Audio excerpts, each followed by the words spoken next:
وبرکاتہ۔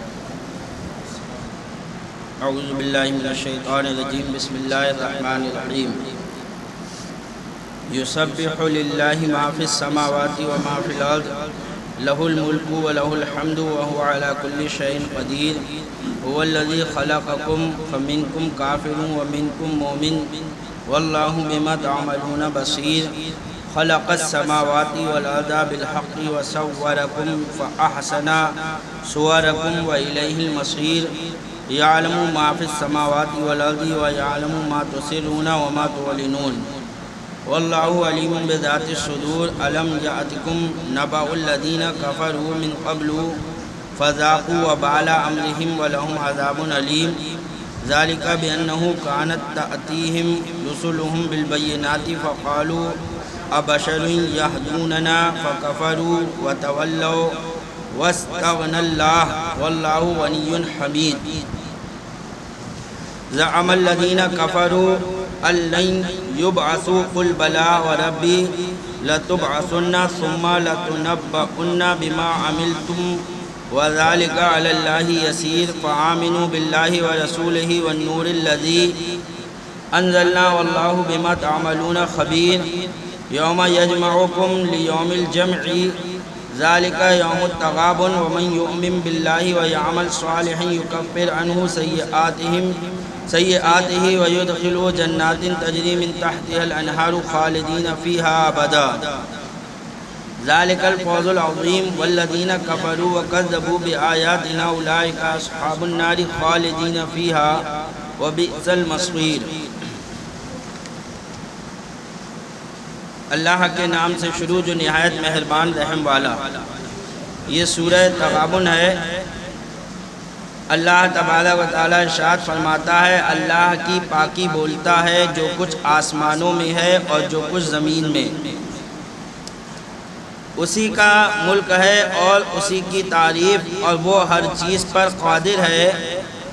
وہی ہے جس نے تمہیں پیدا کیا تو تم میں کوئی کافر اور تم میں کوئی مسلمان، یعنی اللہ نے پیدا کیا لیکن کوئی تم میں کافر ہوا اور کوئی مسلمان۔ حدیث شریف میں ہے کہ انسان کی سعادت و شقاوت فرشتہ بحکم الہی اسی وقت لکھ دیتا ہے جبکہ وہ اپنی ماں کے پیٹ میں ہوتا ہے، اور اللہ تمہارے کام دیکھ رہا ہے اس نے۔ اور ایک حدیث پاک میں ہے، اللہ کے رسول صلی اللہ علیہ وسلم فرماتے ہیں کہ انسان اپنی فطرت پر پیدا ہوتا ہے، اور فطرت جو ہے وہ مسلمان ہونا ہے۔ انسان اپنی فطرت پر پیدا ہوتا ہے، پھر اس کے ماں باپ اسے یہودی یا نصرانی یا مجوسی بنا دیتے ہیں، نہ ہر بچہ فطرت اسلام پر ہی پیدا ہوتا ہے۔ اور اللہ تمہارے کام دیکھ رہا ہے، اس نے آسمان اور زمین حق کے ساتھ بنائے اور تمہاری تصویر کی تو تمہاری اچھی صورت بنائی۔ اللہ تبارک و تعالیٰ فرماتا ہے کہ تمہاری اچھی صورت بنائی۔ اللہ نے تمہاری صورت کو اچھا فرمایا، تو یہ بتاؤ یہ صورت داڑھی کے ساتھ بنائی یا بغیر داڑھی کے بنائی؟ اللہ نے جو صورت بنائی اور جس صورت کو اللہ فرما رہا ہے اچھی بنائی تو وہ داڑھی کے ساتھ بنائی۔ اب تم اپنی صورتوں کو خود ہی بگاڑ لیں۔ اللہ تبارک تعالیٰ مسلمانوں کو توفیق رفیق عطا فرمائے کہ خالق کائنات تمہاری صورت کو اچھا بتا رہا ہے۔ اور فرشتے جو ہیں وہ جو ہے اللہ کے فرشتے وہ اپنے رب کی قسم کھاتے ہیں تو یوں کھاتے ہیں کہ قسم ہے اس پروردگار عالم کی جس نے عورتوں کو چوٹیوں سے اور مردوں کو ان کی داڑھیوں سے زینت بخشی۔ وہ اس طریقے سے قسم کھاتے ہیں۔ پتہ چلا کہ فرشتے بھی قسم کھا رہے ہیں تو بتا رہے ہیں کہ مرد کی خوبصورتی اس کی داڑھی میں ہے اور عورت کی خوبصورتی اس کی چوٹی میں ہے۔ اب جیسے بہت سی عورتیں پرکٹی ہو جاتی ہیں، انہیں چوٹی اچھی نہیں لگتی، لیکن حقیقت دنیا جانتی ہے کہ عورت چوٹی سے ہی خوبصورت لگتی ہے۔ یہ آپ ماننے کو تیار ہو؟ اپنی بیوی کی چوٹی نہیں کٹواؤ گے اور اپنی داڑھی کٹوائے پڑے ہو۔ جب اس کی خوبصورتی اس کی چوٹی میں ہے تو تمہاری خوبصورتی بھی تمہاری داڑھی میں ہے۔ اب دنیا نے جب اختیار کر لیا سب ایک جیسے ہوگا، انہیں وہی صورتیں اچھی لگ رہی ہیں، تو ایسا نہیں ہے، صورت وہی اچھی ہے جو اللہ تبارک و تعالیٰ نے تمہاری بنائی ہے، اور وہ داڑھی کے ساتھ بنائی ہے۔ تو اللہ تبارک و تعالیٰ مسلمانوں کو توفیق رفیق عطا فرمائے۔ تو اللہ فرماتا ہے تصویر کی تو تمہاری اچھی صورت بنائی اور اسی کی طرف پھرنا ہے، جانتا ہے جو کچھ آسمان اور زمین میں ہے، اور جانتا ہے جو تم چھپاتے اور ظاہر کرتے ہو، اور اللہ دلوں کی بات جانتا ہے۔ کیا تمہیں ان کی خبر نہ آئی جنہوں نے تم سے پہلے کفر کیا اور اپنے کام کا وبال چکھا؟ کیا تم نے اور لوگوں کو نہیں دیکھا؟ اے کافرو، اے مکہ کے کافرو، کیا تمہیں قوم موسیٰ کے بارے میں نہیں علم ہے، قوم عیسیٰ کے بارے میں نہیں علم ہے، یا اور قوموں کے بارے میں نہیں علم ہے کہ جنہوں نے اپنے نبی کو جھٹلایا، اللہ کا حکم نہ مانا تو اس کی سزائیں انہیں ملی اور وہ قومیں برباد ہلاک کر دی گئیں، اللہ کا عذاب ان پر نازل ہوا۔ کوئی قوم پورا شہر کا شہر تباہ و برباد کر دیا گیا، کوئی قوم بندر بنا دی گئی، کوئی خنزیر بنا دی گئی، کہیں کچھ اللہ کا عذاب آیا، کہیں کچھ اللہ کا عذاب آیا، کہیں آندھی، کہیں طوفان۔ اللہ تبارک و تعالیٰ نے اپنے عذاب بھیجے تو یہ تم لوگوں نے نہیں دیکھا کہ اللہ کا حکم نہ ماننے کا کیا نتیجہ ہوا؟ تو اے کفاران مکہ، تم اللہ کے رسول کا حکم کیوں نہیں مانتے اور اپنے کام کا وبال چکھا؟ اور ان کے لیے دردناک عذاب ہے، یعنی یہ دنیا میں جو ان کو عذاب ملا ہی، آخرت میں بھی ان کے لیے دردناک عذاب ہی ہے، اور وہ جہنم کا عذاب ہے۔ یہ اس لیے کہ ان کے پاس ان کے رسول روشن دلیلیں لاتے تو بولے کیا آدمی ہمیں راہ بتائیں گے؟ یعنی جب اللہ کے رسول حضرت موسیٰ، حضرت عیسیٰ، حضرت ابراہیم یہ روشن دلیلیں معجزے لے کر کے آئے اور کہا کہ ہم اللہ کے رسول ہیں، ہمارا کہا مانو، تو انہوں نے کہا کہ کیا آدمی انسان اللہ کا رسول ہو سکتا ہے؟ کوئی فرشتہ ہوتا، اگر اللہ کا رسول ہوتا، فرشتہ آتا اور وہ ہمیں بتاتا تو ہم مانتے، یہ انسان کیسے رسول بن گیا؟ تو انہوں نے یہ بات کہی، ان کے دل میں یہ باتیں، انہوں نے یہ کہا دلیلیں دیکھنے کے بعد بھی کہ تو بولے کیا آدمی ہمیں راہ بتائیں گے؟ تو کافر ہوئے اور پھر گئے، تو وہ کافر ہو گئے پھر گئے، لیکن ان کے عقل میں اتنی بات نہیں آئی کہ وہ آدمی کو تو اللہ کا رسول بنانے کو تیار نہیں ہے، معبود کا رسول بنانے کو تیار نہیں ہے، لیکن پتھروں کو معبود بنانے کو تیار ہوگا، پتھروں کو خدا ماننے کو تیار ہے، پتھروں کو پوجنے کو تیار ہے، جن میں کوئی حرکت بھی نہیں، جنہیں خود بناتے ہیں، خود جو ہے ان کی کاریگری کرتے ہیں، پھر خود ہی ان کو پوجتے ہیں۔ تو اور رسول انسان کو رسول ماننے کو تیار نہیں ہے کہ نہیں انسان رسول کیسے ہو سکتا ہے؟ تم انسان کو رسول ماننے کو تیار نہیں ہے اور پتھر کو خدا ماننے کو تیار ہے، یہ کیسی عقل ہے؟ تو کہا تو کافر ہوئے اور پھر گئے، اور اللہ بے نیازی کو کام فرمایا، اور اللہ بے نیاز ہے، سب خوبیوں سراہا۔ کافروں نے بکا کہ وہ ہرگز نہ اٹھائے جائیں گے، یعنی نہیں مانے، پھر گئے تو پھرو، اللہ کوئی تمہاری عبادت کا محتاج تو نہیں ہے، اللہ اس سمجھ، اللہ بے نیاز ہے، اس کو کسی کی پرواہ نہیں، تم جو چاہو کرو، اس نے رسول بھیجے تمہارے فائدے کے لیے، مانتے تو تمہارا فائدہ ہوتا، نہیں مانا تو اللہ کا کوئی نقصان نہیں کر دیا۔ پوری دنیا کے انسان کفر کریں، پوری دنیا کے انسان کفر میں مبتلا ہو جائیں، تب بھی اللہ کا کوئی نقصان نہیں کر سکتے، کوئی نقصان نہیں کر سکتے۔ جتنے سمندر میں سوئی ڈالی جائے اور سوئی ڈالنے کے بعد سوئی نکالی جائے تو اس سوئی کی نوک میں جو پانی کی بوند آئے گی معمولی سی، کتنی آئے گی سمندر میں، اس سے سمندر کا کچھ نقصان ہوگا؟ اگر مان بھی لو تو ایک پانی کی وہی بوند معمولی بھر نقصان ہوگا جو پتہ بھی نہیں چلے گا۔ اللہ کا اتنا بھی نقصان نہیں کر سکتے، اتنا بھی نہیں کر سکتے اللہ کا نقصان کہ سب کافر ہو جاؤ، سب اللہ کا کہا نہ مانو، سب حرام کرو، اللہ کو کوئی پرواہ نہیں ہے، اللہ کا کوئی نقصان نہیں کر سکتا۔ اللہ سمجھ، اللہ بے نیاز ہے، اس کو کسی کی پرواہ نہیں ہے، اس نے رسول بھیجے تمہیں بچانے کے لیے کہ تم جہنم کی دہکتی ہوئی آگ میں نہ جاؤ، تم جنت کے حقدار بن جاؤ، ورنہ وہ تو لے گا اٹھا کے جہنم میں ڈال دے گا، اس کا کیا بگڑا تمہارا۔ تو اللہ تبارک و تعالیٰ فرماتا ہے تو کافر ہوئے اور پھر گئے، اور اللہ بے نیاز ہے، سب خوبیوں سراہا۔ کافروں نے بکا کہ وہ ہرگز نہ اٹھائے جائیں گے، تم فرماؤ کیوں نہیں، میرے رب کی قسم تم ضرور اٹھائے جاؤ گے، پھر تمہارے کوتک تمہیں جتا دیے جائیں گے، اور یہ اللہ کو آسان ہے۔ تو ایمان لاؤ اللہ اور اس کے رسول اور اس کے نور پر، اللہ پر ایمان لاؤ، اس کے رسول پر اور اس کے نور یعنی قرآن عظیم پر جو ہم نے اتارا، اور اللہ تمہارے کاموں سے خبردار ہے۔ جس دن تمہیں اکٹھا کرے گا سب جمع ہونے کے دن، اور وہ دن ہے ہار والوں کی ہار کھلنے کا، اور جو اللہ پر ایمان لائے یعنی اس دن جو کافر ہوں گے ان کا سب کھل جائے گا کہ کون جو ہے غلط تھے اور کون صحیح تھے، اور جو اللہ پر ایمان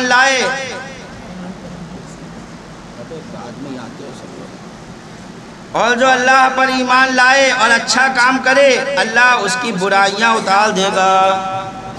اللہ یہاں پر جو ہے بتا رہا ہے ایسا نہیں ہے کہ اگر لوگ کفر کر بیٹھے ہیں تو اب وہ ان کا کچھ ہو نہیں سکتا۔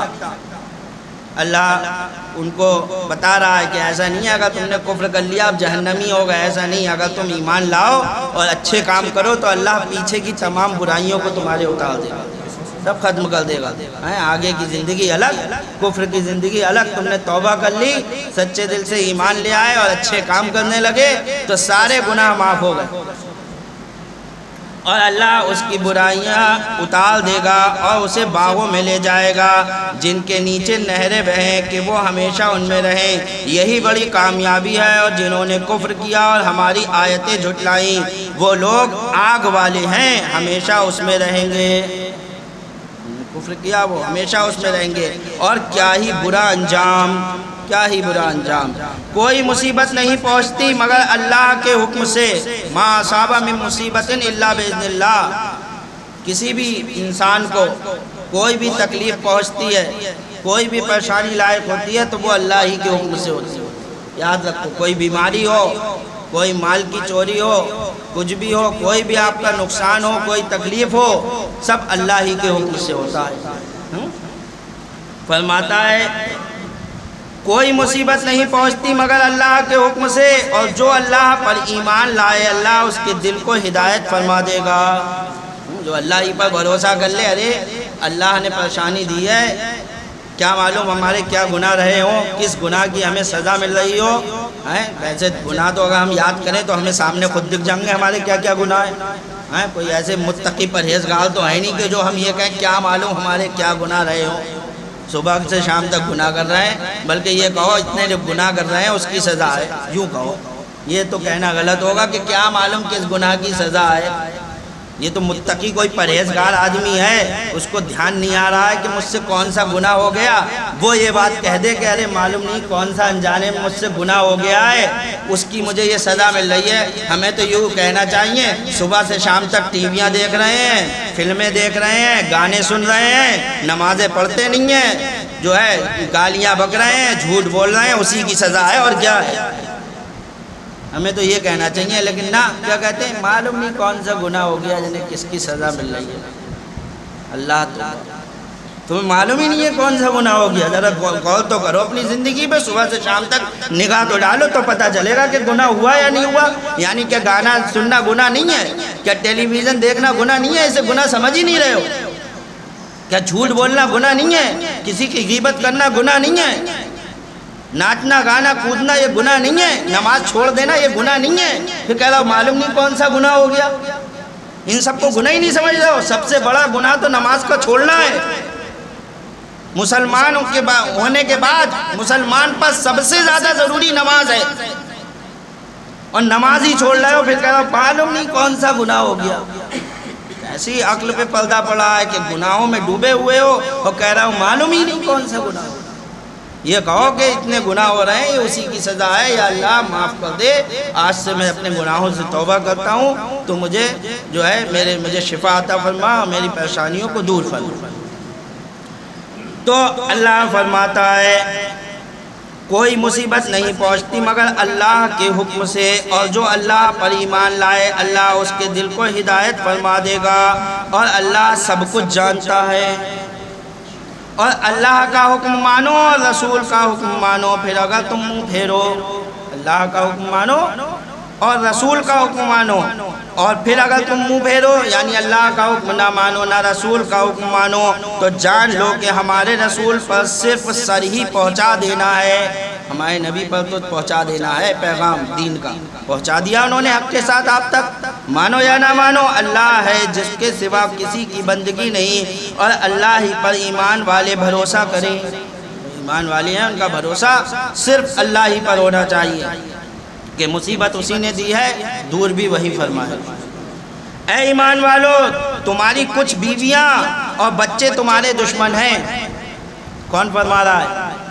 اللہ فرما رہا ہے۔ کیا فرما رہا ہے؟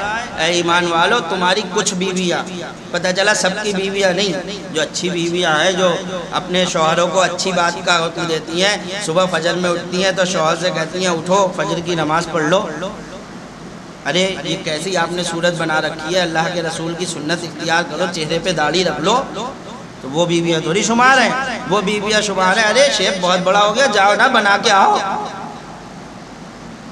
دیکھو کتنا برا لگ رہا، یہ ایسے چلے گا، ابھی بارات میں جانا ایسے لے کے نہیں جاؤں گی، میرے ساتھ مت جائیو، چھوٹتے ہی۔ اللہ فرماتا ہے ایسی بیویاں ہیں، تمہارے کچھ بیویاں اور بچے تمہارے دشمن ہیں، وہ دشمن ہیں تمہیں جو اللہ کے ذکر سے روک رہے ہیں، نیک کام میں تمہارے آڑے آ رہے ہیں، وہ تمہاری بیویاں نہیں تمہارے دشمن ہیں، وہ تمہارے بچے نہیں ہیں تمہارے دشمن ہیں، جو تمہیں اللہ کے ذکر سے روک رہے ہیں۔ اللہ فرماتا ہے تمہاری کچھ بیویاں اور بچے تمہارے دشمن ہیں تو ان سے احتیاط رکھو، ان سے بچو، اپنی بیویوں اور ایسے بچوں سے احتیاط رکھو، ان کی باتوں کو مت مانو۔ یہ نہیں ہے کہ مطلب انہیں نکال باہر لمبا کرو، یہ نہیں کہہ رہا ہے اللہ تعالیٰ، ان کی بات مت مانو، اللہ کے حکم میں کسی کی بات نہیں مانی جاتی ہے، حکم تو صرف اللہ کا ہے، ان کی بات مت مانو، ان کے چکر میں اپنا دین برباد مت کرو، تو ان سے احتیاط رکھو، اور اگر معاف کرو اور درگزر کرو اور بخش دو تو بے شک اللہ بخشنے والا مہربان ہے۔ یہ آیت کریمہ کیوں نازل ہوئی یہ سن لیجیے۔ کہہ رہے ہیں چند مسلمانوں نے مکہ مکرمہ سے ہجرت کا ارادہ کیا، جب سرکار مکہ سے مدینہ شریف ہجرت کو گئے تو اور کچھ مسلمان تھے، انہوں نے کہا ہم بھی مدینہ شریف چلیں ہجرت کریں، ارادہ کیا تو ان کی بیوی اور بچوں نے انہیں روکا اور کہا ہم تمہاری جدائی پر صبر نہ کر سکیں گے، کہا مت جاؤ، ہم تمہاری جدائی پہ یہاں صبر نہیں کر پائیں گے، آپ مت جائیے۔ یہ ان کے اپنے بیوی بچوں کو کہنے میں آ کر رک گئے، حالانکہ اس وقت ہجرت کرنا ضروری تھا، ثواب تھا، اللہ کا حکم تھا کہ مکے سے مدینے ہجرت کر جاؤ۔ وہاں پر لوگ اسلام کو جو ہے دبا رہے تھے، اسلام پر چلنے نہیں دے رہے تھے، تو اللہ کا حکم آیا کہ مکہ چھوڑ کر مدینہ چلے جاؤ، لیکن بیویوں نے روک لیا، بچوں نے روک لیا کہ مت جاؤ، جدائی پر صبر نہ کر سکیں گے، تم چلے جاؤ گے ہم تمہارے پیچھے ہلاک ہو جائیں گے۔ یہ بات ان پر اثر کر گئی اور وہ ٹھہر گئے۔ کچھ عرصے کے بعد جب انہوں نے ہجرت کی تو کچھ دنوں کے بعد جب ہجرت کی تو انہوں نے اصحاب رسول صلی اللہ تعالیٰ علیہ وسلم کو دیکھا کہ وہ دین میں بڑے ماہر اور فقیہ ہو گئے ہیں۔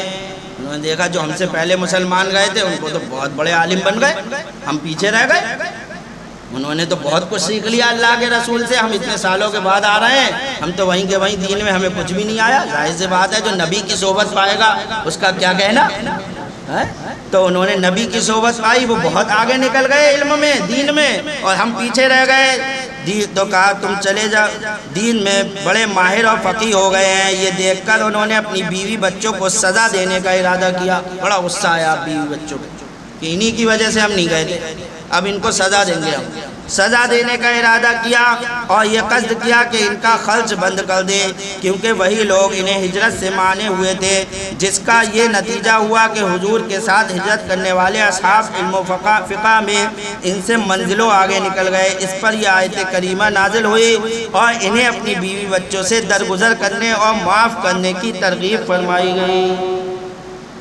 معاف کر دو، تم مانتے نہیں، کہنا تم نے مانا کیوں؟ یہ بھی پتہ چلا کہ عورتوں کے ساتھ بیوی بچوں کے ساتھ اچھے سلوک کا ہی حکم ہے، یہ نہیں کہ اب تم نے کہنا غلط تم نے کیا، ارے تم حاکم بنایا تھا تمہیں ماننا ہی نہیں چاہیے تھا، اب ان کا نفقہ بند کرنے سے کیا ہوگا، ان کا کھانا خرچہ بند کرنے سے کیا ہوگا؟ یہ نہیں، جو اللہ نے نفقہ رکھا ہے، اللہ تمہارا کھانا نہیں بند کر رہا ہے، تم اللہ کا کتنا مان رہے ہو، تمہارا کھانا بند ہوا جو تم بیوی بچوں کو کھانا بند کرنے میں لگے ہوئے۔ ہم کتنے نافرمان ہیں اپنے رب کے، کسی کا کھانا پینا بند مت کرو، اپنی عقل سے کام لو، کہ ہمیں اس کی یہ بات ماننا ہے یا نہیں ماننا. تو ہجرت سے تو فرمایا تب یہ آیت کریمہ نازل ہوئی اور فرمایا اور اگر معاف کرو اور درگزر کرو اور بخش دو تو بے شک اللہ بخشنے والا مہربان ہے. تمہارے مال اور تمہارے بچے جانچ ہی ہیں, سب جانچ ہے. ان کے چکر میں پھنس کر تم اللہ کو مت بھولو. اس لیے اللہ نے یہ دنیا بنائی ہے, اس دنیا میں تمہیں رہ کر اللہ کو یاد رکھنا ہے, اللہ کو بھولنا نہیں ہے. دنیا میں رہتے ہوئے بیوی بچوں کو نبھاتے ہوئے اپنے رب کو یاد رکھنا ہے, اپنے رب کو بھولنا نہیں ہے. اللہ تبارک و تعالی ہمیں اور آپ کو سب کو توفیق رفیق